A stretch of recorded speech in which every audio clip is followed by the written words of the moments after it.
My name is Suphajee Suthumpun. I'm the Group Chief Executive of Dusit Thani International. Well, good afternoon, and thank you very much for taking a moment to speak to us today. We're here in Berlin for ITB Berlin, the preeminent trade show for the European market. How important is it for you to be here to connect with your partners from across Europe? Well, Europe is actually a very important source of market for us because we actually have quite a lot of travelers coming to our properties, not only in Thailand but the property in the group. Many are also from Europe, and Berlin is actually the very good trade shows, and also we have a lot of interest from our guests here, so it's very important for us. You mentioned Thailand there, your home base, but you're a global company now. You have aspirations to grow around the world, particularly in China. You've established a subsidiary there. How are you growing in that country? Well, China is actually a very important market also, and very high growth, although you probably can see some soften in terms of economies and everything, but the domestic market is actually very strong and it's growing quite fast. We now have about 6 hotels that we operating right now, and we have about 28 more in the pipeline.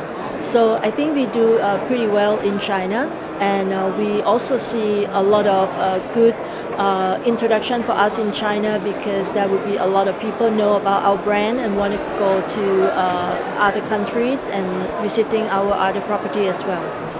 And you're diversifying that brand as a range of properties under the Dusit umbrella now as well.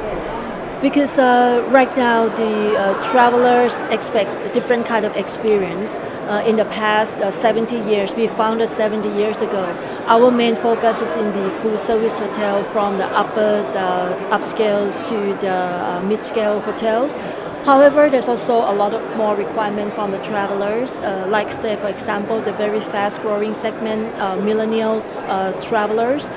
Therefore, last year in 2018 we actually introduced a new brand called Asai, which going to focus more on the millennial traveler mindset. And also just recently, a few months ago, we acquired the group called Elite Heavens, which actually provide the vacation rental for a luxury high-end. And with them, we now have more than 250 properties across in Asia, like say for example in Bali, in Indonesia, Maldives, Sri Lanka, and also in Japan. And we look forward to penetrate more into the region as well. So pretty much we're trying to expand our traveling spectrums to cover all kind of experience for the customers.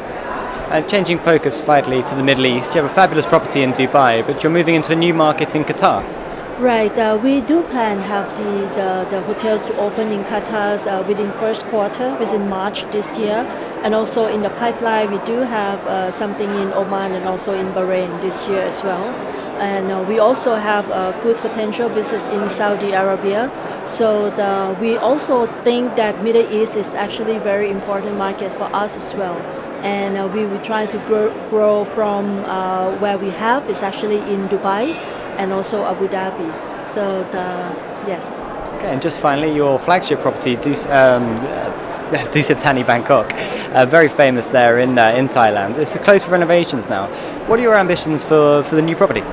Well, we're actually going to spend about 4 years to redevelop the whole place, and this is going to be quite exciting because not only we're going to have the new hotel back, which is going to be our new flagship hotel, we're also going to have another type of components in this project as well.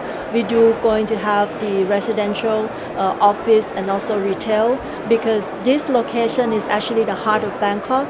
Is the very good in terms of transportation, because it's the cross function of the underground train and above the ground train. So this would becomes a very good and a flagship property for us. So it will take us another 4 years, and because this hotel is also loved by a lot of guests, so therefore we're going to keep some kind of characters of this hotel and combine to the new requirement of the future travelers. So this would be quite exciting to see how we can balance and integrate the two between the heritage, the legacy, and also the future requirement. What a very exciting time for the company, and I appreciate your time today. Thank you. Thank you so much.